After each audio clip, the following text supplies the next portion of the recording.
I'm back.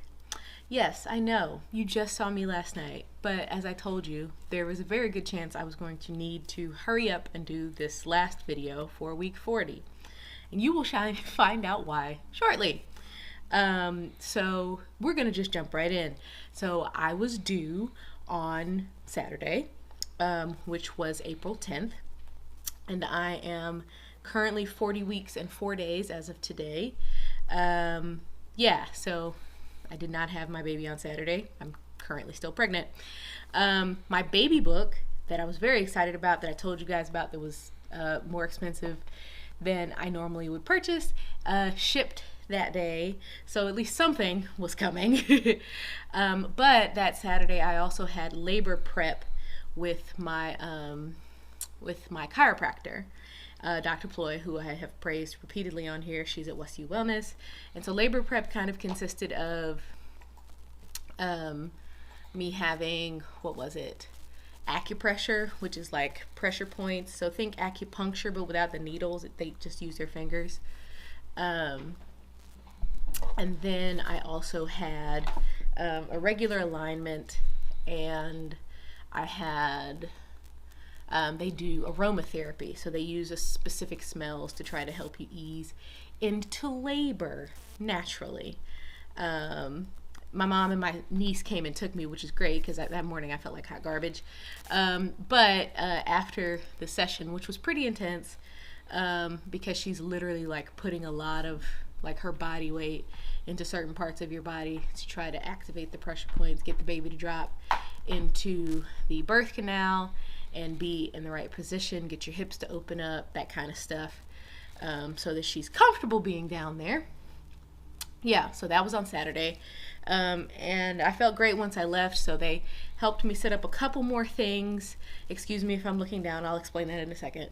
They helped me set up a couple of more things for baby, like my niece put together the what's that thing called, swing, and a little bouncer rocker thingy majigger, and then the table I told you about yesterday that my parents loaned me, we set up and we started working on the Michelle and Barack Obama puzzle, which was, not gonna lie, one of the most frustrating puzzles I've ever done. I actually wasn't able to put together the edges at the beginning because it's like 50 shades of black, but we did a little bit of work, but it was too dark, so I had to order a lamp.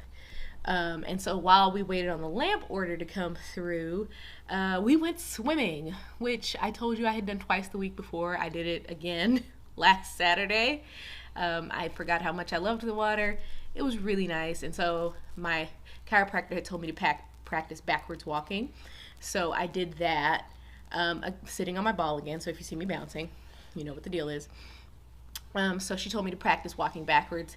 And since everything is easier in the pool when you don't have 220 pounds resting on a frame that's not used to carrying that much, I did it in the pool for a while, which was kind of nice.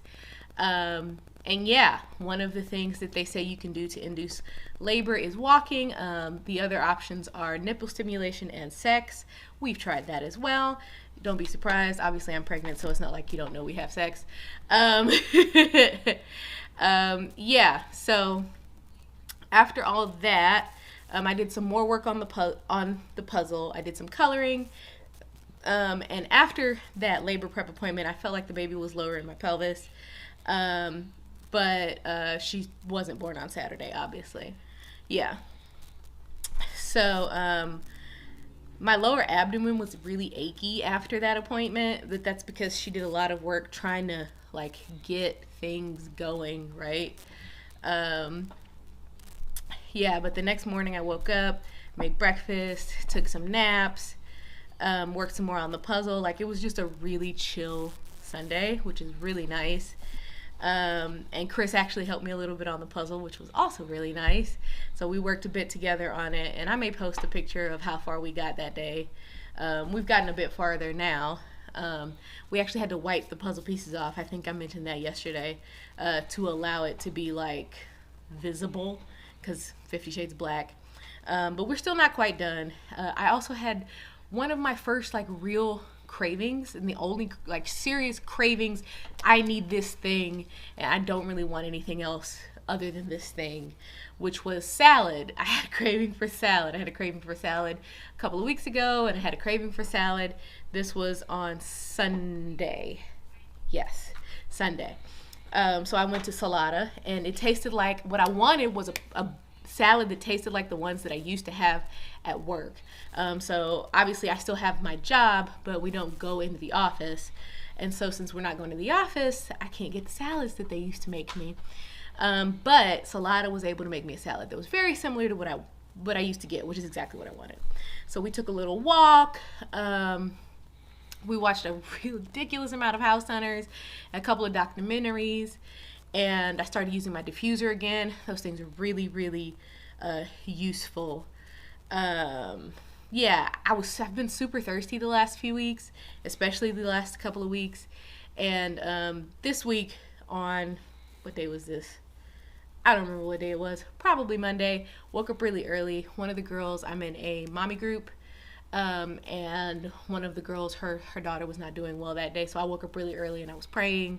And so I did, I went ahead, got some cereal, took a nap, and then I got a call from the women's hospital. I feel like I've forgotten something. Have I skipped part? Give me 1 second. Oh, just a second. Okay. Just hold on.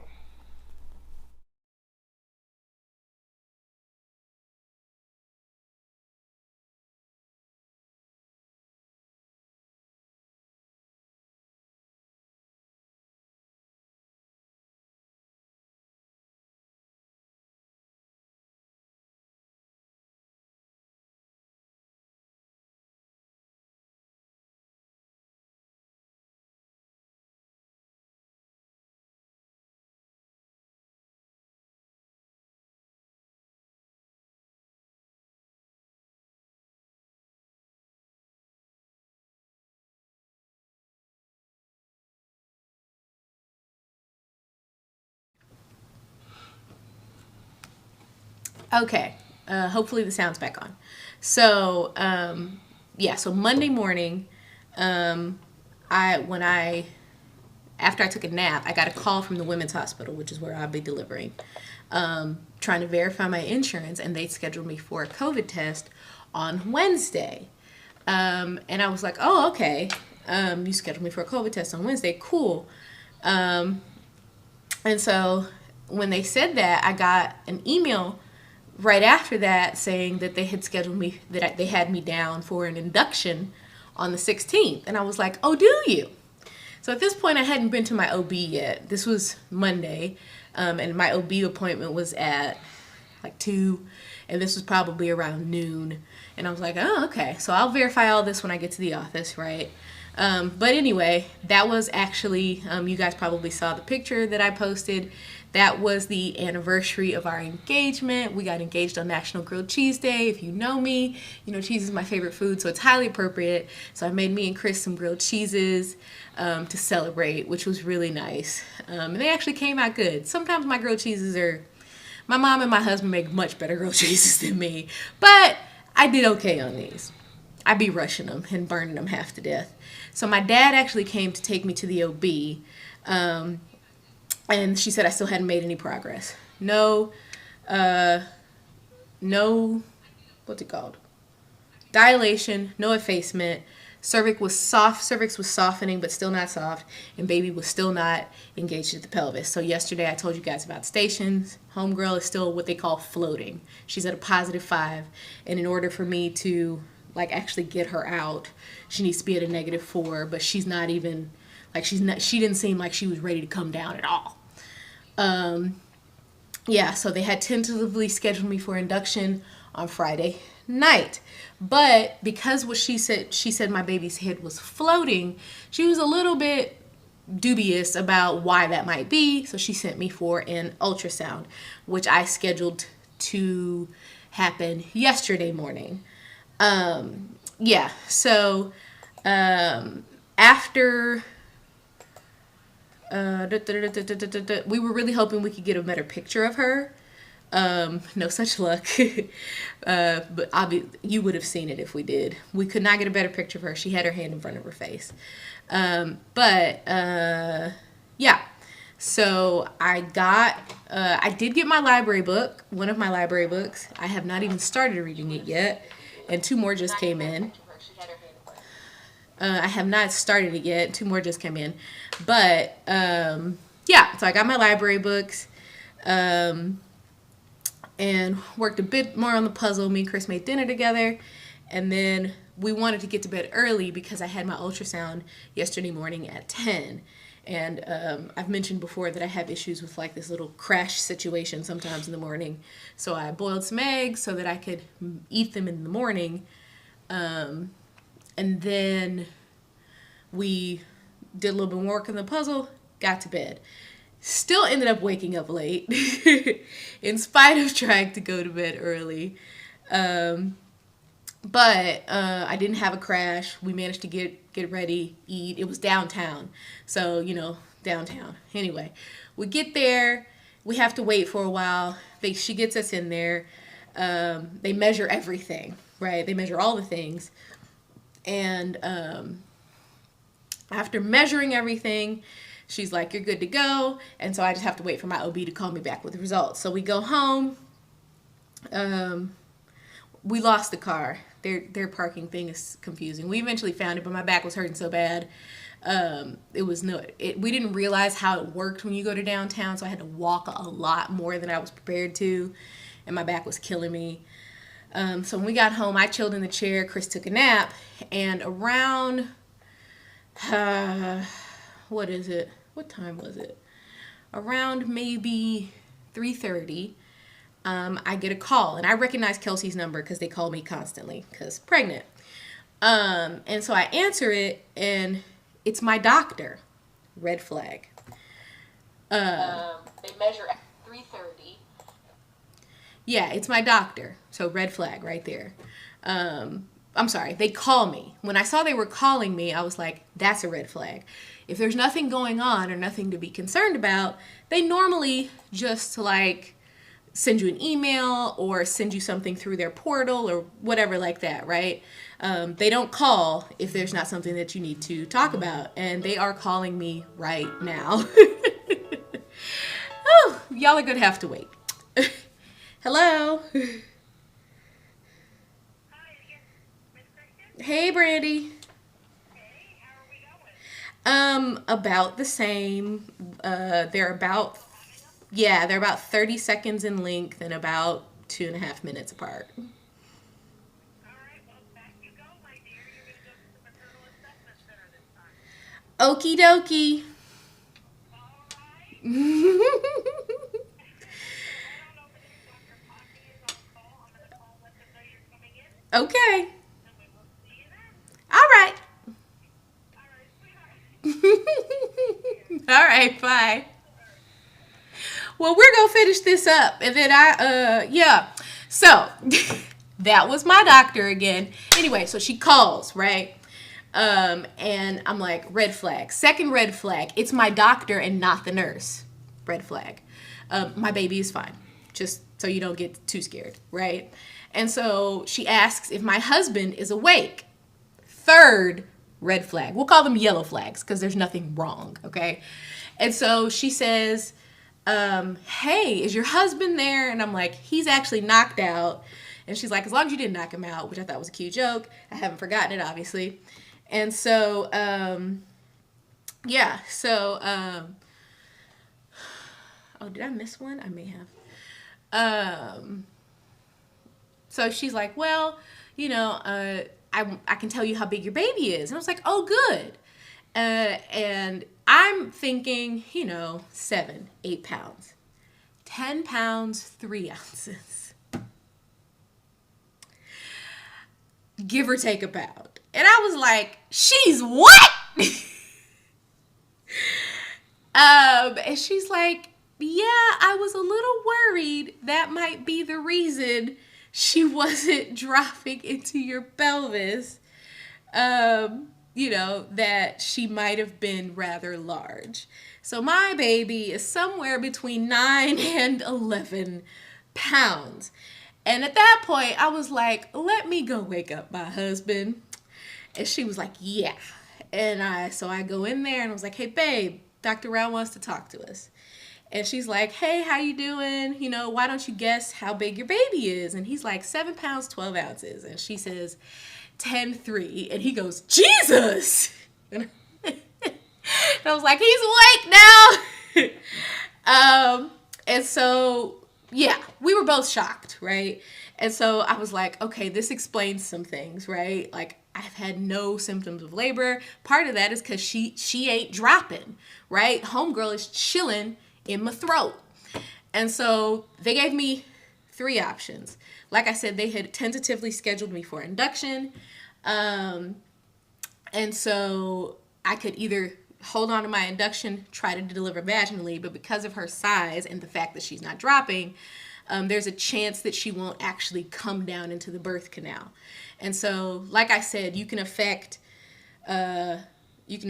dilation, effacement, and cervical ripeness with medication, but you can't drop the baby into the birth canal with any medication. And so even if she can get down, I'm technically at risk of a 4th degree tear. And this is risk. It doesn't mean it's necessarily going to happen. But I'm at risk of a 4th degree tear, which I would tear literally from, if you don't know what the bottom of a woman looks like, you got the urethra, you got the vagina, and then at the back you've got the rectum. And I'm at risk of a tear from vagina to rectum, or as my grandma would say, rooter to tutor. I know it's old, but that's what she used to say. And so that's a risk. And I also have hemorrhoids. Don't know what that would do if I tore that far. She is at risk of her shoulder getting stuck, which could cause nerve damage and or damage to her collarbone. And this is assuming I could get her out after I was induced. Blah, blah, blah. Yeah. So if I was able to get her out vaginally, I would... if I succeed without a tear or any excessive hemorrhaging from the medication that they use to induce you, the recovery is quicker than a cesarean. But if I don't succeed, I have the same risk as cesarean. Plus, it's now unplanned, and I've suffered through chemically induced contractions and pain for nothing. Second option was to do an elective cesarean, which is what it sounds like. Basically, when the baby's over a certain weight, they give you the option to just, go ahead and schedule a cesarean. And so I would have to get an epidural. It's major surgery. There's increased risk of bleeding and infection. And there's, as well as there's a longer and more painful recovery period. But I do get to skip the process of painful peeing and pooping because that area wouldn't be stretched out. Even if I was constipated from the medication for the pain, I wouldn't have to like strain and avoid a tear. And, you know, like when you have a baby, if you tear, or even if you don't tear, they actually have you squirt water while you're peeing to keep the, what's the word? The acid from the urine from burning when you pee. Sounds lovely, doesn't it? So I would get to skip that. Yeah. And then the third option I had was to see if she would come naturally, right? See if she'll drop. I could still end up in the same situation as option one where she can't get out or doesn't drop far enough. Or and still end up having to have a cesarean section. So there's always either of these options could end in cesarean section just because of her size and possibility that she gets stuck, right? So we had until this morning to decide. We ended up deciding to elect for cesarean. So this morning I was going to the hospital already to get a COVID test because I was scheduled for induction. Yeah, I was scheduled for induction, and yeah, this is literally the end of my book because you are now caught up. So I'm scheduled for induction on Friday evening, but we had until this morning to decide. So we ended up deciding on doing a cesarean. And so I'm thinking they're going to schedule the cesarean for this weekend, maybe sometime next week. While I'm waiting to get my COVID test, as you can see, I have a little band from going to the hospital. They give you a one-day band. I scheduled to go get my COVID test. I get a call from my nurse, and she says, "What did you guys decide?" And I tell her we decided to go ahead and do the C-section. She was like, "Okay, great. We want to get you in tomorrow." And I was like, tomorrow. Okay. All right. Okay. We're doing this Thursday. All right. So, you know, she's like, "I'm going to call you back. I'm going to try to get you in." In the meantime, I'm sitting in the lobby of this place. So I call my husband, tell him what's up. And he's like, "Okay." So while I'm talking to my husband, I have this sharp pain. And I'm like, "Oh, man, is that a contraction?" And then I'm like, "No, it's not a contraction. I just have to poop." You guys will recognize this from the stories I've told. I just have to poop, right? And so I'm like, it'll go away. And so it goes away. I have to make a little payment. I do that. I go back. I have my testing. And while I'm doing my testing, I'm about to do my COVID test. The lady's like, "Oh, you're doing a scheduled cesarean. Let me call and see if they have you on the schedule." And they had me scheduled for tomorrow at 6 p.m., right? And so I was like, cool. So they write up all the paperwork, do all the testing, and as I'm leaving, I'm like, am I having a contraction? I don't think so. I think I'm just uncomfortable. And so I get in the car, and we start driving, and I have another one. And I'm like, maybe it's just from, all the rigmarole, moving around, whatever. And then I have another one. And so while we're in the car, I have like 4. They don't hurt. It literally just feels like my stomach is a muscle that's tightening up. But I'm like, let me time these suckers. And so I start timing them. And that's what I've been doing this entire time. So when you see me looking down, I have been timing my contractions. So I have been having contractions for about an hour now. They're about 40 seconds long at this point, and about 2.5 minutes apart. And so when we pulled in the garage, I had just timed my 4th one, and my nurse calls, and I tell her, "Hey, I'm done." And she's like, "Okay, we need you at the hospital tomorrow at 10 a.m. And I was like, "I thought you had me scheduled for 6 p.m. She was like, "Oh, we got you bumped to noon. We want to get her out." And I was like, yeah, this is news to my husband because we found out when we were getting out of the car and I had to go to the bathroom to give her the rest of the information she was asking me. So my husband's finding this out with y'all. So she's like, "We want you to come in 10. And I was like, oh, okay, all right. So I'm not supposed to eat after midnight, blah, blah, blah. Yeah, so I'm still timing contractions, so forgive my distraction. I'm having a baby. And so I tell her I'm having these contractions. She's like, how far apart are they? And I tell her, and she's like, if you had any spotting, any bleeding, blah, blah, blah, discharge. And I was like, nope. And she was like, okay, if those continue, you have to go back to the hospital. And I was like, so when we give Sister Girl her eviction notice and they put it in writing and they shove the needle in my arm to get the blood work done, she's like, oh, y'all coming? Never mind, I'll leave. And so I have been having contractions this entire video. As I said, they do not hurt. That's when you see me rolling around on this ball. That's why I'm doing it. So because they don't hurt.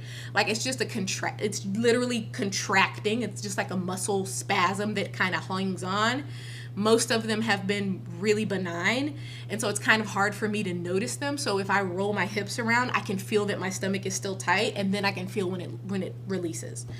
So when you saw me get that call, I told my nurse that they're still happening, and she's like, well, you're going back to the hospital. I'll call them and tell them you're coming. So we're about to get off of here. We're about to grab our stuff and put it in the car and go back to the hospital. So I'm going to what is called maternity monitoring. I'm not going straight to L&D. Basically, they will watch my contractions, see how consistent they are, see how much progress I made, check the baby's heartbeat, and then they're going to decide if I get to come back home and spend one more night in my bed or if I'm going to end up having a baby today. Originally, I was supposed to have a baby tomorrow. Now I'm having a baby today, maybe. So, thank y'all for coming. We got to go to the hospital. I will see you later. Bye.